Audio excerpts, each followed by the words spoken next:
Greetings and welcome to the Dream Syndicate. In today's video, we're sculpting a magical lizard creature, a Soothrill, so let's get crafting. First I sketched what this fantasy creature was going to look like and did some color studies to get an idea of what materials and paints I wanted to use. When I was initially thinking of the creature, I knew I wanted to have peacock feathers on its tail and have it look between a lizard and an insect. We'll twist up some wires to create the form of its torso and wrap aluminum armature wire around a bit of steel wire to reinforce the armature. Unlike most of my art doll characters, Soothrill is going to be more of a clay sculpture and not posable. Then we'll just wind and cinch a bit of armature wire around the torso for its 6 arms.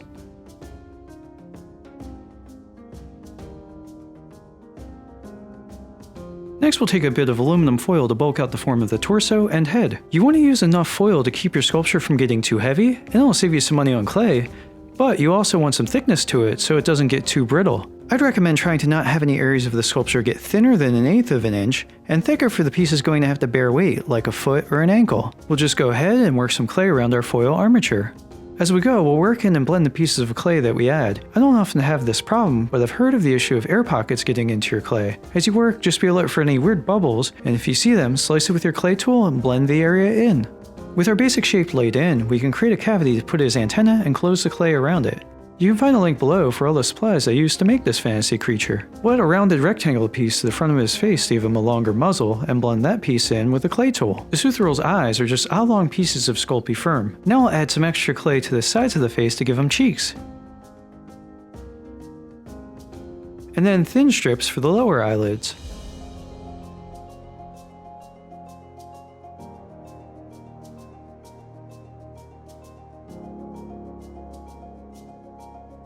The upper brow things are going to be large and carapace-like. We'll add some lines to the brows to give a segmented look that will echo elsewhere in the sculpture. If you want to join me in making imaginary reality, don't forget to subscribe and hit the bell icon. We'll give the brow a bit of a flange to the back, just because it looks cool. Later, I'll tell you a bit about the Soothrill species. Here we'll draw a preliminary line and then press in with our tool to shape the mouth. Next we'll add a strip of clay to create a defined lower lip and blend that in. And now we'll put in the Soothrill's nostrils with a small ball stylus. I decided to bulk out the body a bit more, so I'll add a little clay to the torso. Then we can blend in those seams. Since the design of this creature is somewhere between a lizard and an insect, we're going to put some segmented plates on his stomach with a clay tool by forming little furrows.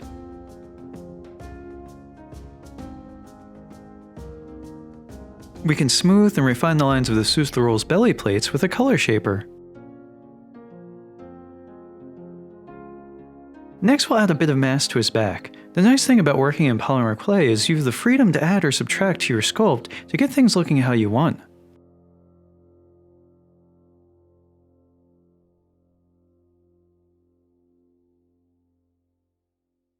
Now we'll add layered plates to his back. I'm planning on covering these over with feathers, so I just need to get the shape right.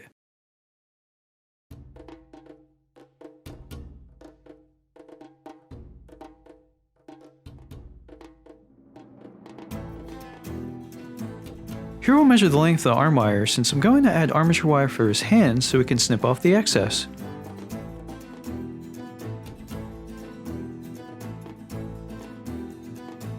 We'll twist fine 20-gauge wire, then make 3 separate pieces and braid them all together.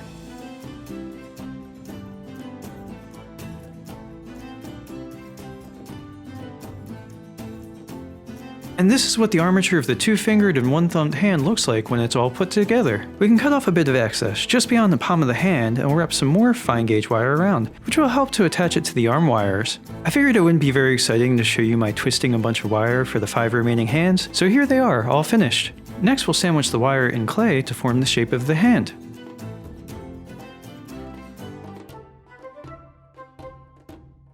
Now we'll just wrap a bit of clay around each wire for the fingers. Sculpting the fingers is different from my normal process of making poseable hands. I'll leave links so you can check out how I do that as well.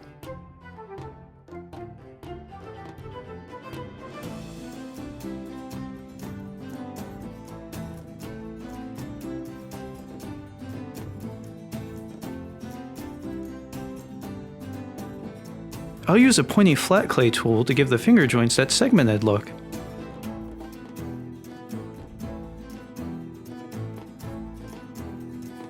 And we'll wind the rest of that thin armature wire around the arms to attach each hand. In the wild, the trills of the Soothrill can often paralyze its prey. Estates of the well-heeled and influential often boast at least one of these creatures as pets, where its trills impart a more innocuous, relaxing state from the recipient, hence its name, the Soothrill.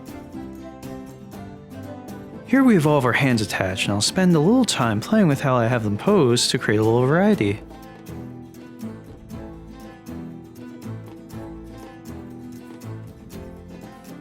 Then we'll add thin sheets of clay to coat each arm wire.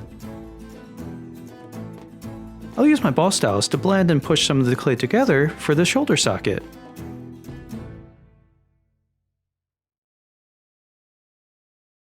We'll keep that segmented look going by adding plates to the forearm area of the character.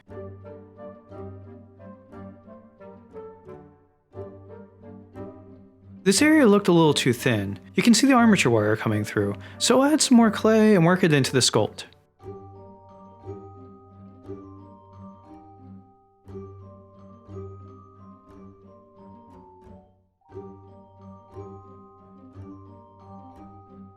Here we'll reinforce the lines between his wrist and hand.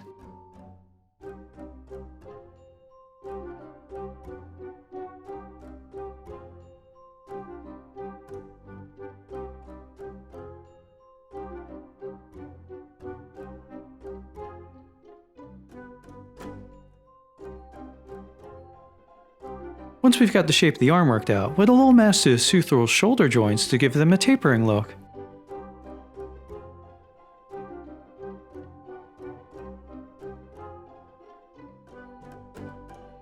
Now we'll just work on all 6 of the Soothrill's arms.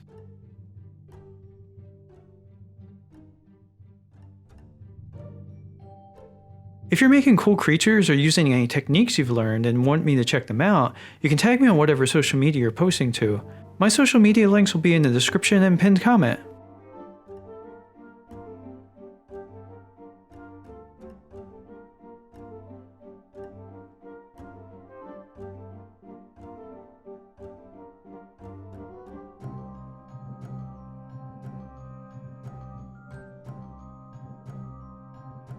You can see how I created this Soothrill's owner, Manifest Lalora, by clicking the card in the corner, and our process video will also be in a playlist for you to take a look.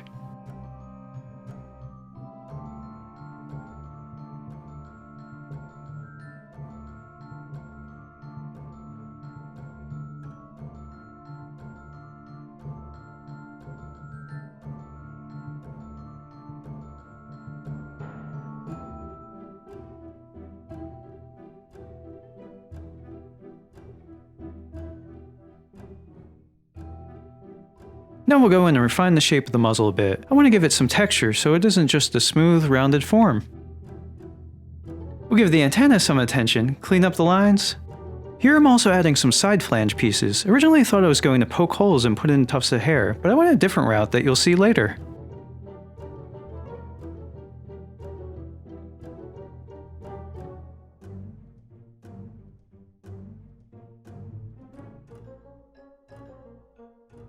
The Soothrill went into the oven for about a half hour at 275 degrees, and now I'm going to add some paper tape around the armature wire of his tail.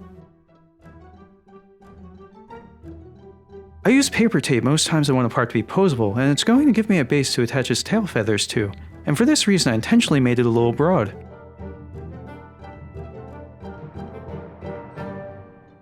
Then we'll dip his tail in some water to saturate the paper tape and apply a few layers of Mod Podge. I like to use 2 to 4 layers depending on how rigid I want something to be, and allowing several hours of drying time in between coats. In the later layers of Mod Podge, I added some green acrylic that will seep into the paper fibers. Once I add the tail, this won't be that visible, but if I left it white, it would kinda stick out.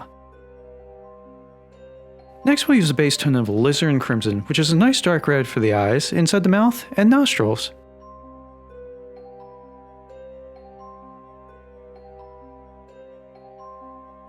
Then we'll coat him in an emerald green. With my first layer of paint, I pretty much just want to establish the undertones so I don't see into my original clay color.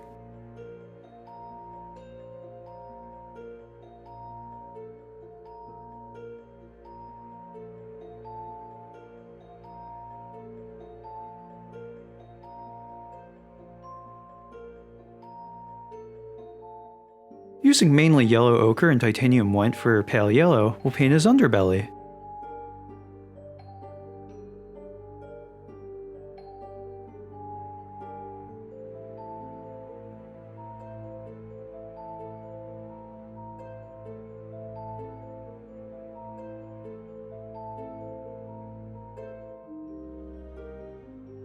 Then we'll paint a cadmium red and titanium white mixed pink inside of his mouth. When doing interior details like inside the mouth, I often find it helpful to do it early in the painting. Based on the color studies I'd done, I knew I wanted him to be minty toned, so I covered everywhere but his back plates with it.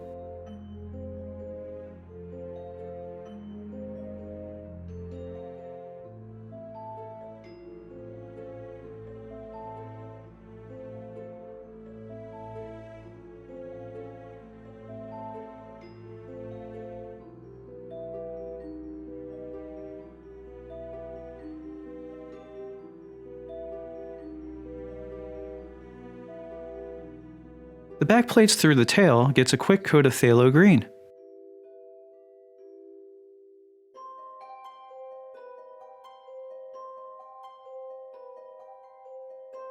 During the course of working on him, the Soothrill took a little spill and luckily only the tip of his antenna broke off, so we'll sculpt on a new one with a tiny bit of plumber's epoxy and paint over it. No big deal. We'll lighten his eyes with alizarin crimson, a little cadmium red, and titanium white acrylics. Now we'll take a tone that's a little darker and more muted for the lower eyelid.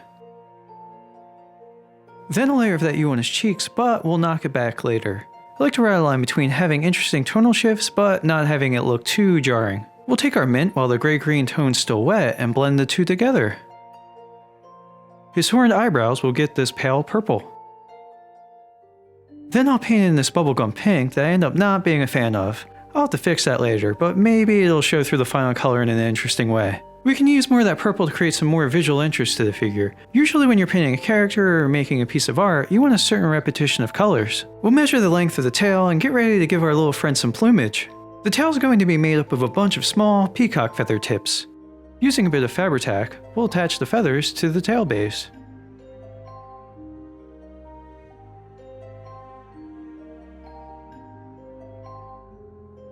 I'm putting these on in such a way that the design will fan out and have a fuller look. And then we can add the feathers to the other side.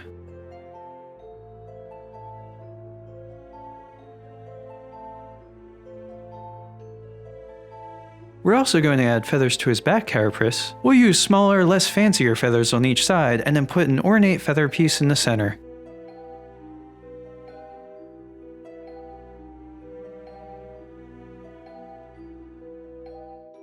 Can you think of a more dapper bug? I don't think so. We'll just go ahead and fix the color of his eyes to make it a darker red. Since that bit of antenna came off, we might as well put an emerald tone on them. Following my own advice about repeating colors, we'll bring some of that green in over the nostrils, and then some banding across the Soothrill's hands. Do you have any good names for this critter? Comment them below.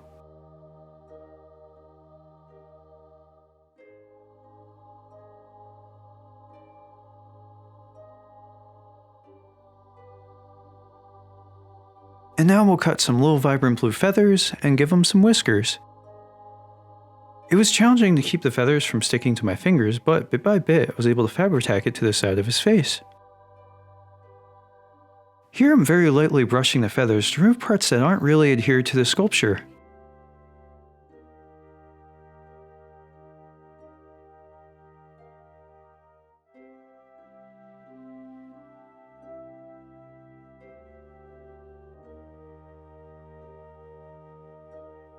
I'm gently pushing and pulling the fibers of the feathers with a sewing pin to try and blend them in. To give the eyes that lifelike sparkle, we use 3 coats of gloss varnish, letting each one set before using the next.